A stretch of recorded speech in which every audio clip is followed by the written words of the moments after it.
Fala pessoal, tudo bem? Sou Frederico Aragoni, diretor operacional e AIR da Presound. E nessa aula de hoje, nessa entrega de hoje, a nossa ideia é trazer para vocês um pouco de informação, trazer um contexto sobre a Presound, sobre o Fred, a música de maneira geral, como a gente enxerga o mercado hoje, quais os possíveis melhorias, boas práticas, como funciona, quais são as necessidades. A nossa ideia, de fato, é que a partir de agora, não só através desse tipo de conteúdo aqui no YouTube, mas também dentro do Instagram, no meu perfil, no perfil do Thiago, dentro de todos os pontos de contato que a gente tem com os artistas, a nossa principal missão é de fato comunicar, trazer informação, atuar diretamente nas dores e nas dificuldades que a gente enxerga que os artistas têm hoje na indústria. Então, o início desse conteúdo, o início dessa aula, e a ideia é que a gente concentre e divide isso em principalmente 3 etapas. Esse conteúdo hoje, a ideia é que ele não passe de 30 minutos, então a ideia é que a gente consiga, através das perguntas que a gente receba e do contato que a gente tenha com vocês, a gente possa também melhorar os próximos vídeos e criar conteúdos que estejam cada vez mais próximos e mais fáceis, acessíveis para os artistas. Esses 3 principais tópicos de introdução aqui, eu quero falar sobre mim, quero falar sobre a indústria da música, como a gente enxerga isso, como o que a gente vem recebendo de dores, de reclamações, de dificuldades, de problemas que, de maneira geral, os artistas enfrentam e encontram hoje dentro da indústria.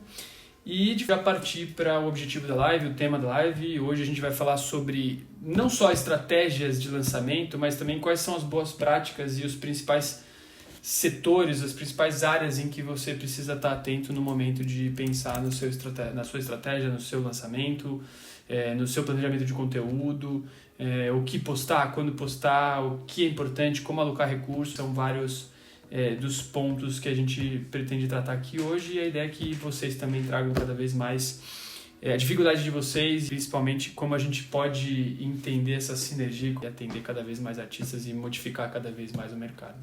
Seguinte, vou contar um pouco da minha história para vocês. Eu acho que é importante a gente ressaltar algumas características. Hoje, o meu perfil, o meu cargo, a minha atribuição aqui dentro da Presound é diretamente ligada com essa experiência aqui, por esses lugares por onde eu passei. Para a gente começar do começo, o início de tudo eu diria que foi quando eu tive o primeiro contato com festas, com DJ, com entretenimento de maneira geral, mas eu acho que realmente a parte musical e o fato de ter uma pessoa controlando para onde a festa vai, vamos dizer assim, ou seja, algo que tivesse ligado diretamente às emoções das pessoas e por mais que eu não entendesse isso na época, obviamente, para mim era muito fascinante ver aquilo e a forma como o DJ faz todo essa troca de humores, né, de sensações, de atmosferas, e a maneira como isso acaba conduzindo a festa ou estragando a festa, dependendo do dia, do DJ, da música, etc.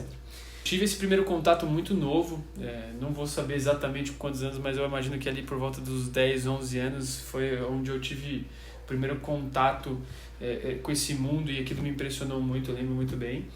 E a partir disso eu fui tentando e testando, e de forma muito curiosa também, pesquisando, comprando equipamentos e CDs e músicas e LPs e acessórios de música de maneira geral, sempre de forma muito curiosa, e testando e tentando entender qual seria de fato aquela relação que eu teria com a música. Culturalmente, eu sempre senti alguns bloqueios, principalmente dentro da escola, dentro da família, dentro de amigos, e para mim sempre foi uma dificuldade olhar para o mercado da música, pensar em algo profissionalmente falando de mercado da música, porque aquilo me soava, me parecia não ser um trabalho. Enfim, todo mundo que trabalha sabe bem o que eu estou falando. E esse é o grande gatilho, esse é por isso que hoje eu estou aqui. Então, continuando essa história, ao longo da minha adolescência toda, enfim, de forma muito resumida, eu tive muito desse contato com a música. Comecei muito cedo também a fazer algumas festas, tocar em alguns aniversários, em algumas baladas. Comecei a tocar na cidade onde eu morava, morei em Ilhabela boa parte da minha infância e o final da escola. Então, isso me trouxe uma bagagem da rua, né? Muito das baladinhas, do que se ouvia estava pegando na rua e tudo mais. Então, resumindo tudo isso, eu cursei produção musical, trabalhei por alguns anos na Punch Audio, uma pós-produtora de áudio, onde eu participei na época de muitos projetos dentro da publicidade, cinema, principalmente voltado para sound design, sound effects, trilha sonora, Foley. Ou seja, a minha experiência dentro da indústria da música vem de lá de trás, mas realmente a primeira experiência profissional, primeiro contato profissional que eu tive dentro dessa indústria me trouxe uma bagagem muito mais corporativa, muito mais organizada, vamos colocar dessa forma. E, de fato, aquele primeiro trabalho, aquele primeiro contato que eu tive me trouxe um encantamento muito maior do que eu já tinha pela indústria da música. E, enfim, trabalhei por alguns anos em grandes projetos com maravilhosos profissionais e, enfim, conheci muita gente, aprendi muito, não só nesse breve período acadêmico também, cursando produção musical na Embi Morumbi, e também participando de muitos projetos como estagiário, como editor de Foley, ou enfim, algumas atribuições mais básicas, vamos dizer dessa forma, mas que de fato eu tive contato com muita gente, e isso me trouxe uma bagagem, um conhecimento, uma experiência muito diferente do que eu imaginava dentro da indústria da música. Eu estava antes dessa experiência muito voltado e muito ligado ao entretenimento de fato, à música, à discotecagem, baladas, festivais, etc. E essa experiência foi totalmente diferente. E aí, enfim, por N motivos e ironias da vida, eu acabei saindo da indústria da música. Mais uma ironia, logo depois dessa experiência, inclusive, eu virei corretor de imóvel. E depois dessa mudança total, eu acho que eu me encontrei muito mais dentro da publicidade. Na época eu cursava publicidade e propaganda na Embi também. E essa bagagem de publicidade com um pouco de música e toda essa motivação, todo esse gás que eu sempre tive profissionalmente, minha primeira experiência profissional, tirando a música, foi de muito cedo. Eu comecei a trabalhar com 13 anos de idade, eu acho que desde lá eu nunca parei de trabalhar de fato. Bom, concluindo tudo isso que eu estou falando, o melhor que a gente pode extrair disso é que ao longo de toda a minha trajetória profissional, eu sempre me dediquei a principalmente solucionar problemas. Conseguir fazer com que um produto conseguisse chegar da fábrica no consumidor com o mínimo de atrito possível, da forma mais barata possível, da forma mais estratégica possível. E eu sempre me encantei por tecnologia, por processos, por automações e tudo que pudesse facilitar. Então, concluindo tudo isso, eu acredito que toda essa trajetória profissional, toda essa bagagem, não só dentro da indústria da música, me trouxeram muitas características, muitos aprendizados que hoje eu consigo claramente trazer para dentro da Pre-Sound.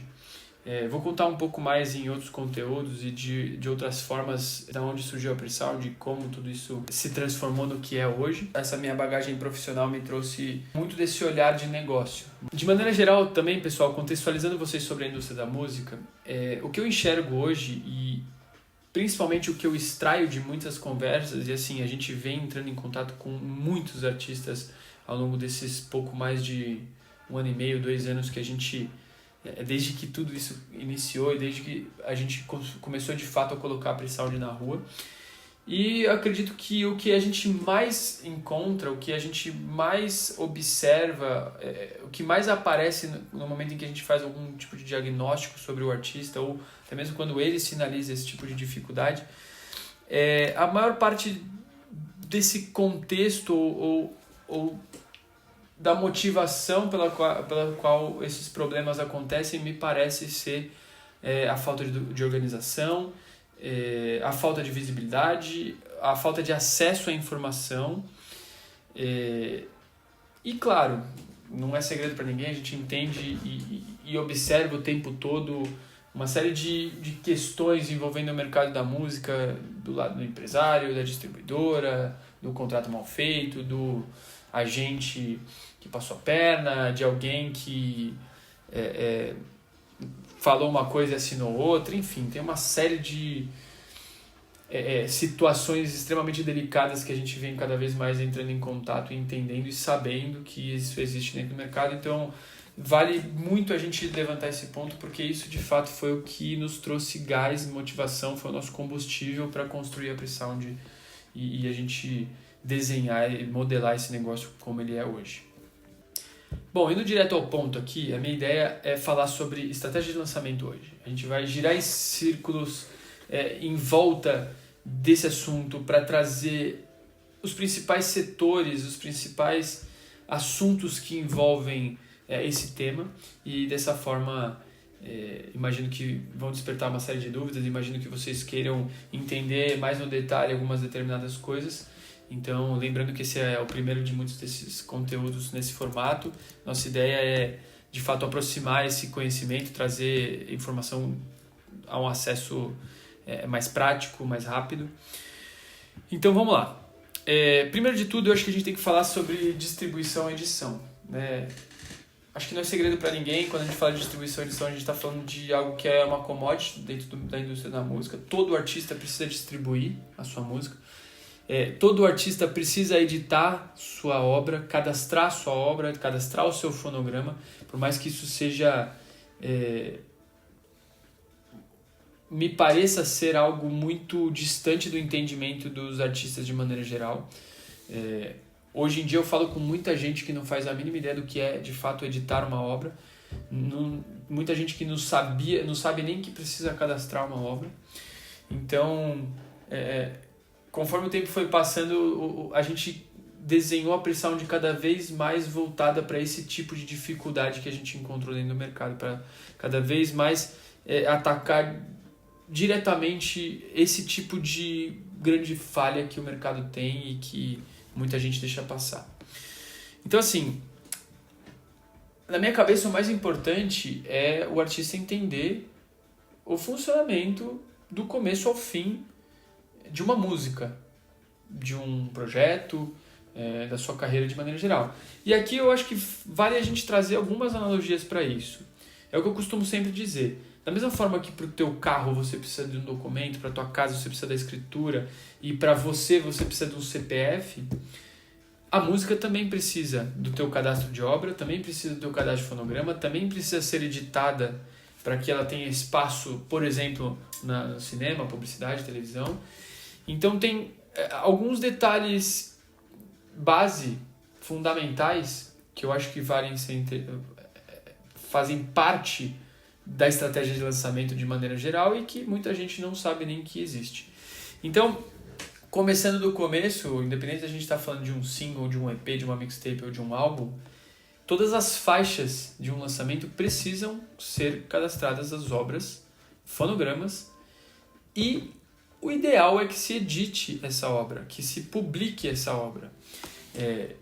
E a grande questão é que aqui dentro da Pre-Sound a gente também faz esse trabalho não só de selo, de distribuir, de criar estratégia, de fazer pitching, de atuar como um selo de maneira geral, nessa parte mais estratégica, mas também a gente atua como editor, a gente também faz esse trabalho de cadastro de obra de fonograma, de publicar essa obra, de fazer sincronização, de buscar a liberação de direito autoral, de sample, enfim, de uma outra obra de um outro artista que você queira interpretar e tudo mais. Então eu acredito que esse é o primeiro passo, o primeiro ponto que a gente tem que entender com um pouco mais de clareza, para que muitas das outras coisas se destravem e principalmente para que a gente não deixe dinheiro na mesa. Principalmente para a gente não negligenciar essas micro-receitas que acabam sendo deixadas de lado por falta de entendimento do processo como um todo. Depois de registrar essa obra, cadastrar e editar, publicar e tudo mais, a gente tem que falar sobre fonograma, né? Então, toda obra tem um fonograma, todo fonograma tem uma obra. Ou seja, no momento em que a gente tem um arquivo, uma master, a gente invariavelmente precisa cadastrar essa obra, esse fonograma, para que isso suba para o ar. Ah, mas Fred, dá para fazer isso com a minha distribuidora aqui, eu consigo subir lá e... Como assim, obra? Não sei nem do que você está falando. Esse é o ponto. Tem muitas distribuidoras hoje no mercado, muitas inclusive que permitem que o artista faça o cadastramento, a distribuição da música sem o fornecimento de um SRC, por exemplo, e SRC nada mais é do que o CPF do fonograma, ou seja, a numeração do fonograma. E como eu falei anteriormente, o fonograma precisa estar vinculado a uma obra, ou seja, se você tem um ISRC, você tem um fonograma. Se tem um fonograma, ele está vinculando a alguma obra. Se você tem um ISRC e você está distribuindo a música em sério ISRC que você cadastrou, necessariamente você está garantindo que o seu direito autoral seja garantido, que o seu direito conexo seja garantido e que a tua propriedade seja mantida, que isso seja defendido. Porque pensa assim, vamos lá, se a gente não cadastra a obra em fonograma e gera através de um ISRC temporário, fantasma, enfim, que muitas, como eu comentei, as distribuidoras, a grande questão é que assim, vamos lá, se você distribui uma música e não cadastra ela, eu posso ir amanhã ou depois cadastrar essa sua música e falar, essa música é minha. E aí, mas pô, eu tenho aqui a troca de e-mail, eu comprei não sei o que, eu tenho aqui... Não é uma briga legal, não é uma briga interessante de se ter. É um processo muito trabalhoso e custoso, sendo que o outro lado da moeda é muito simples. É simplesmente você cadastrar a obra em fonograma. Isso é rápido, isso é barato, isso é simples, e isso só tem benefício para o artista. Então, acho que o primeiro de tudo, o primeiro detalhe e o primeiro ponto de atenção que eu quero colocar é esse. Então, lembre-se sempre de obra, de fonograma. Eu falo bastante sobre isso no meu perfil do Instagram também. Eu acredito que esse seja um dos temas mais importantes que a gente deva falar aqui, independente, nesse caso em específico, a gente está falando de lançamento. Para mim, isso é fundamental. Mas, tirando essa questão toda, e é óbvio que, né, lembrando, para você poder cadastrar uma obra de fonograma, você precisa estar associado a alguma associação filiada ao ECAD. Então, entenda o que é ECAD, entenda o que é associação. A gente aqui da Pre-Sound tem uma parceria e uma proximidade muito grande com a Abramos. Hoje, para a gente funciona muito bem essa parceria com a Abramos, não só falando em execução pública, direito autoral, conexo, tudo isso que eu comentei, mas também falando sobre direito autoral do digital, que é mais uma dessas micro-receitas que muito artista nem sabe que existe e deixa muito na mesa. Então, hoje, de maneira geral, resumindo tudo isso e falando sobre, de fato, estratégia de lançamento, esse é o primeiro ponto de todos. ECAD, direito autoral, obra, fonograma. Sem tudo isso, a estratégia de lançamento, de certa forma, ao meu ver, ela é jogada no lixo. Porque você pode fazer um super trabalho, mas se a obra não é sua, o trabalho não é seu, de fato, para quem precisa. Para dentro do ECAD, o teu direito não está garantido. Então, de fato, esse é um detalhe muito importante a ser abordado aqui. A grande questão de falar sobre essa boa prática é porque quando a gente fala de direito autoral, conexo e distribuição, principalmente a gente está falando de receita.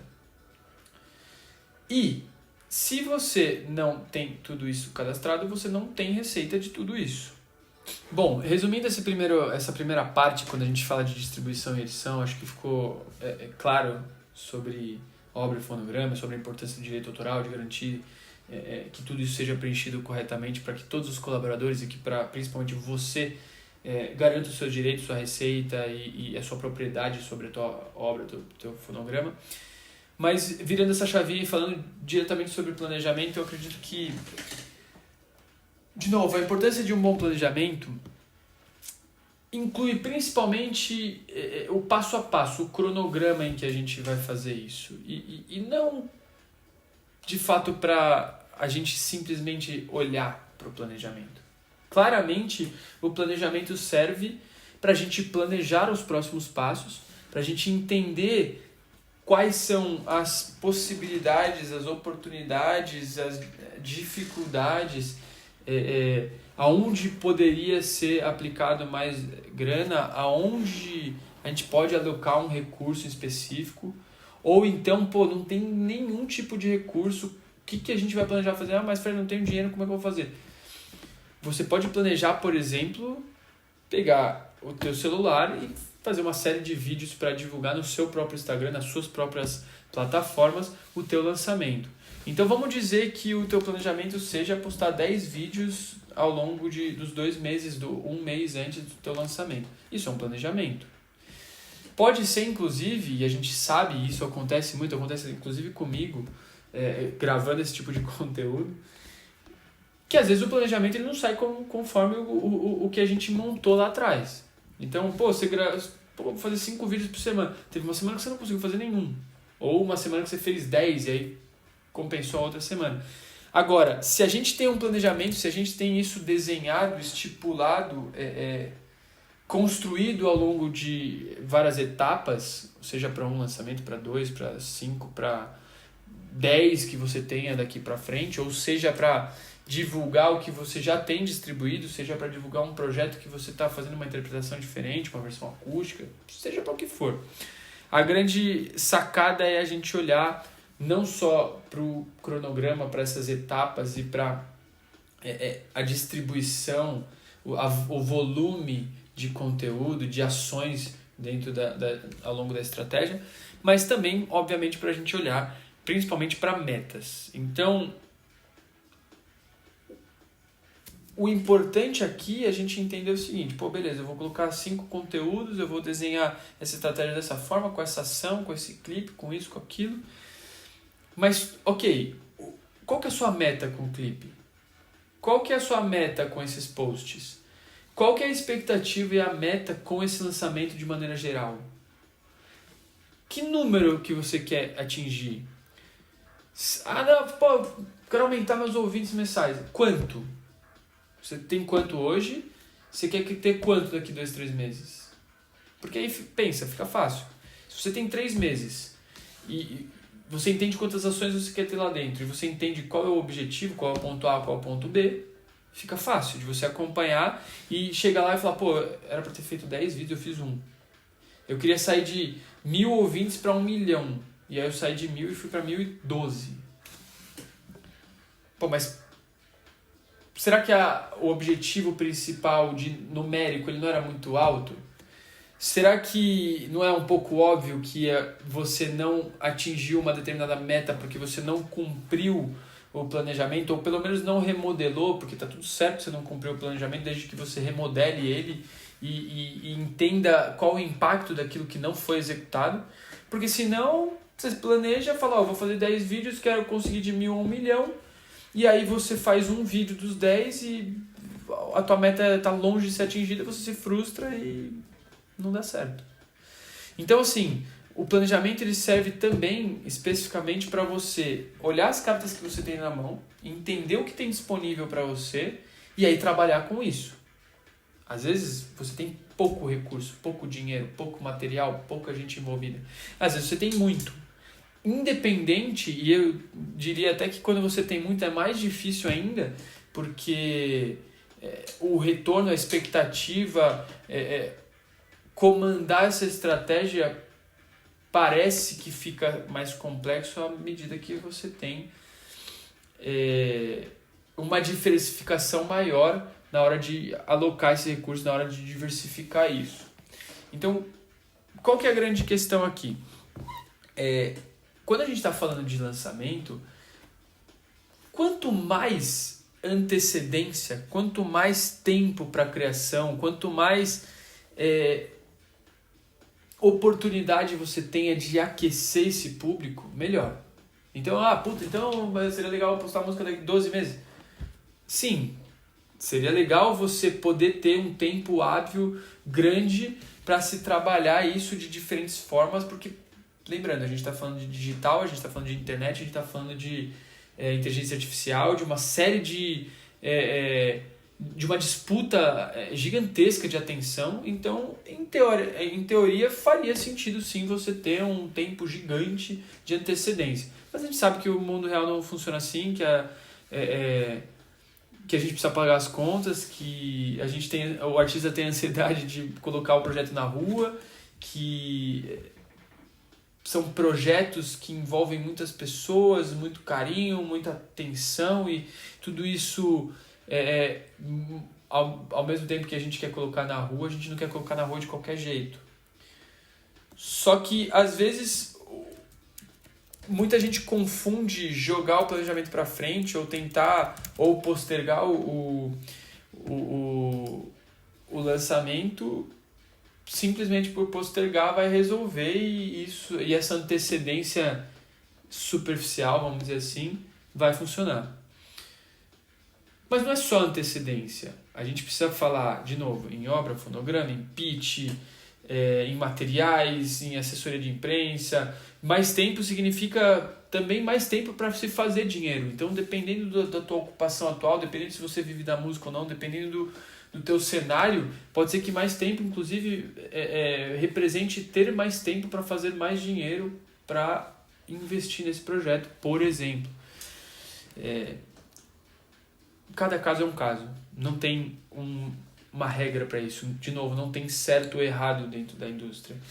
A gente precisa, cada vez mais, ao meu ponto de vista, olhar a indústria da música, o artista, entender o teu projeto, a tua carreira, a tua música, como um negócio.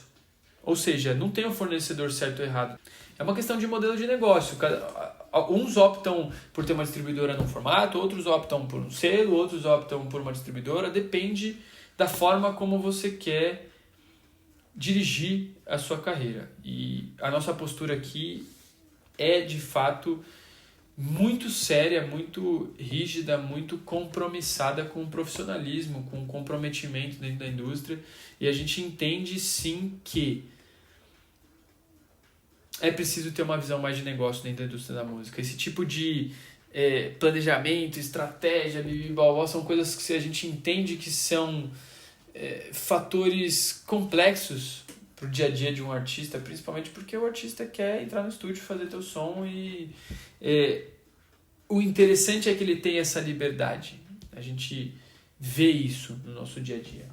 Então, essa parte especificamente falando sobre atenção, antecedência, aquecimento, expectativa, tudo isso tem ligação direta com o quanto de contato que a gente consegue ter com o público e o quanto que a gente consegue ampliar esse público antes de um lançamento.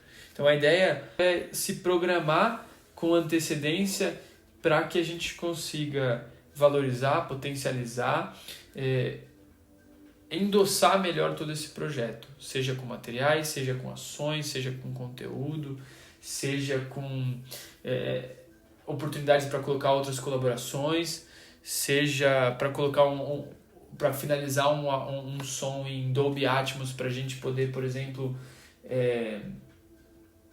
apresentar esse projeto para dentro do Apple Music com som espacial, enfim. Isso pode ser um universo de possibilidades, isso pode ser pensado para qualquer gênero, para qualquer tipo de artista, para qualquer número de ouvintes. Acho que o grande ponto que eu quero levantar aqui realmente é sobre essa visão, de maneira geral, de negócios, de entender a importância do planejamento, de entender a importância do longo prazo e de olhar para essas boas práticas como lições de casa que todo artista deve ter. Bom, além de toda essa questão de pitching, expectativa, audiência, antecedência, tudo isso que eu comentei, uma questão extremamente importante que os artistas têm que estarem cada vez mais atentos é sobre, de fato, o formato, o estilo de vídeo, o que o público de fato está pedindo. Ou seja, tem 10 views no seu Instagram. Qual performou melhor? Qual teve uma entrega melhor? Qual teve mais engajamento? Todos esses que você postou são vídeos iguais?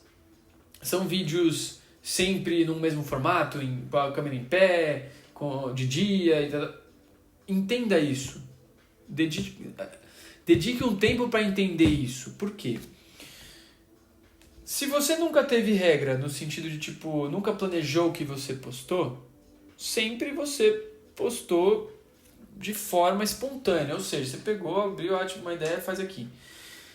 Quando você faz de forma organizada e planejada, um exemplo, você vai postar 10 vídeos, são 2 azuis, 2 verdes, 2 vermelhos, 2 amarelos, assim por diante. No final desses 10 vídeos, depois de 1 mês, 2 meses, você pode olhar no relatório e falar, olha aqui, ó, o azul e o verde foram os melhores. Ou o vermelho e o rosa foram os melhores. E a partir disso você pode usufruir, extrair disso o melhor para você continuar criando esses conteúdos. Ou seja, se o azul e verde for melhor, você vai continuar fazendo vídeo azul e verde. Agora, todo esse trabalho, ele não só serve para o estilo de conteúdo, porque aqui eu dei um exemplo super simples, né, azul e verde, ou seja, você vai fazer ou vídeos na praia, ou vídeos falando sobre a sua vida pessoal, ou vídeos tipo, mostrando como produz no estúdio, ou vídeos falando sobre as suas influências, ou vídeos sobre curiosidades suas, ou vídeos sobre arrume-se comigo, enfim, tem 1 milhão de possibilidades. E, claro, para cada lançamento, para cada projeto, para cada situação, requer um conteúdo e uma entrega e um investimento e algo extremamente específico para cada lançamento. Então, é importante só que seja observado esse tipo de coisa. Se antes não foi feito, não tem problema, olha o que tem agora e tenta extrair dali o que é de melhor. Ou seja, com o que você tem hoje, olha esses insights dentro do Instagram, entende dentro das plataformas, entende o que performa melhor, o que teu público engaja melhor. Muitas vezes você já tem isso na ponta da língua e sabe exatamente o que o teu público gosta. Ou seja, se você já sabe, planeje algo ao redor do que você já sabe que funciona. Ou seja, crie conteúdos acerca do que você já sabe que funciona. Porque é óbvio, não precisa dizer que isso tende a performar bem se isso já performou bem antes dentro da sua plataforma. Se isso já performou bem antes. Então, assim, é claro que é importante também acompanhar trends e memes e tudo que rola no dia a dia das redes sociais, porque a gente entende o funcionamento e sabe que é só você pensar no que você engaja. Você engaja com o que é engraçado, com o que faz sentido para você, com o que você tem interesse, com o que você gosta. E muitas das vezes, por mais simples que pareça isso que eu estou falando, o artista na hora de produzir esse conteúdo não se atenta a isso. Então é um fator extremamente importante também. Claro, a gente tem que falar também sobre pré-save, sobre trabalho com influenciadores, sobre possíveis collabs, não só dentro de colaborações, não só dentro da música, numa publicidade ou algo do tipo, mas N possibilidades de collab com marcas, com parceiros, com fornecedores. Eu acho que esse universo precisa e pode ser mais explorado de maneira inteligente para que a gente consiga unir forças dentro da indústria. Muitas pessoas muitos artistas eu percebo que se limitam dentro de possibilidades de parcerias e tudo mais, muito por uma experiência ruim anterior, muito por não entender como funciona, não saber fazer um contrato, não entender como pode se dar uma parceria, etc. Mas, de fato, de maneira bem óbvia, se você parar para pensar de novo, você está divulgando, por exemplo, em 2 Instagrams, você está divulgando, ou alguém está te ajudando a divulgar um projeto, é muito simples e muito fácil de entender que é melhor 2 pessoas divulgando do que uma. Ou seja, dentro de uma colaboração, seja dentro da música, sendo tudo isso que eu comentei, ou seja, independente do viés, independente do objetivo e do formato da parceria, a gente está falando de ampliar a audiência. Ou seja, ampliar a audiência, a gente está falando de impactar mais pessoas. Pessoal, por último, o planejamento inclui, e eu gosto de dividir ele em 3 principais etapas para que a gente consiga ter visibilidade e consiga se programar de uma maneira mais organizada. Então, basicamente, essa divisão ela se dá em pré-lançamento, dia do lançamento e pós-lançamento. Por que eu coloco dessa forma? Quando a gente olha para o pré-lançamento, de novo, a gente está construindo uma estratégia antes da música ir para a rua. Muita gente já ouviu, tem prévia que pode ser que faça parte da estratégia, às vezes vazou alguma coisa, às vezes muita gente já ouviu por N motivos, às vezes não. De novo, cada caso é um caso. Mas fato o período de pré-lançamento é um período onde você trabalha muito das vezes, a maioria das vezes, com expectativa, com aquecimento, despertar interesse sobre o que é de fato aquele lançamento. Diferente do pré-lançamento, durante o lançamento, e aí a gente está falando basicamente de 24 horas aproximadamente, ali o dia do lançamento, e a gente entende que a importância do dia do lançamento é muito mais como um ponto em que a gente está fincando a bandeira e observando o entorno, o terreno, o comportamento, em que playlist caiu, como que são poucas ações que podem ou que acabam sendo feitas durante o lançamento. E o pós-lançamento, quando a gente fala das 24, 48 horas após o momento em que a música foi distribuída, foi lançada, é o momento onde a gente aproveita para, de fato, avaliar o que foi feito no pré-lançamento, avaliar a performance do dia do lançamento, e para que dessa forma a gente possa sustentar o lançamento, caso tenha necessidade, para que a gente possa investir em algo específico, caso a gente precise dar mais força em alguma plataforma, em algo que seja. E é um momento também, obviamente, em que você tem uma importância grande, que é a virada de chave de um pós-lançamento para o pré-lançamento de uma outra música, de um outro EP, álbum, enfim. Resumindo, o contexto geral do que a gente falou, falando de boas práticas, falando de pontos de atenção, de setores e de áreas que você precisa estar atento, o principal, eu diria, é a questão da sua organização, da sua... por mais que isso seja um assunto paralelo à, de fato, estratégia de lançamento, que é o tema aqui do vídeo, para mim me parece muito vazio se você não tiver garantido os seus direitos autorais. E você pode fazer uma estratégia linda, maravilhosa, se a música não for sua, de nada adianta. Ou seja, é muito importante tudo isso que eu levantei sobre pré-lançamento, sobre o dia do lançamento, sobre o pós, sobre possíveis ações e essa forma de se pensar mais voltada para negócio, para planejamento, para uma programação com antecedência. De nada isso adianta se a gente não tiver tudo isso cadastrado e com direito garantido. Então, a ideia hoje foi realmente trazer um pouco dessas boas práticas, trazer esse conteúdo de uma maneira bem didática, e eu quero de fato ouvir vocês, entender se ficou claro tudo que eu falei, se tem alguma dúvida, se vocês querem outro tipo de conteúdo para outro assunto, se vocês querem um formato que talvez a gente possa trazer algumas das perguntas, enfim. Ponham no comentário o que vocês imaginam que faça mais sentido. A gente está totalmente à disposição para, não só através desse formato, mas através dos nossos canais, do nosso suporte, do nosso atendimento, conseguir realmente colaborar com o máximo de artistas possíveis daqui para frente. Então, esse espaço agora no final, esse espaço é próprio para você trazer tua dúvida, para você chamar a gente nas redes sociais, para você me chamar no Instagram, para a gente conseguir trocar essa informação de maneira mais próxima. Esse é o primeiro conteúdo de muitos que a gente vai fazer aqui, não só nesse formato, mas em outros também. E, por fim, queria agradecer a todo mundo que assistiu, todo mundo que está comentando, compartilhando, curtindo, enfim, é muito importante para a gente esse tipo de feedback, a resposta de vocês, é muito importante ouvir o que vocês têm para dizer, o que vocês trazem aqui para a gente. E, claramente, nos sigam nas redes sociais, acompanhem todos os nossos conteúdos no meu perfil, no perfil do Thiago, no perfil da Mindblowing, no perfil da Pre-Sound. A nossa missão, de fato, aqui é contribuir com o máximo de artistas e o máximo que a gente possa dentro da indústria da música. E obrigado pela tua atenção.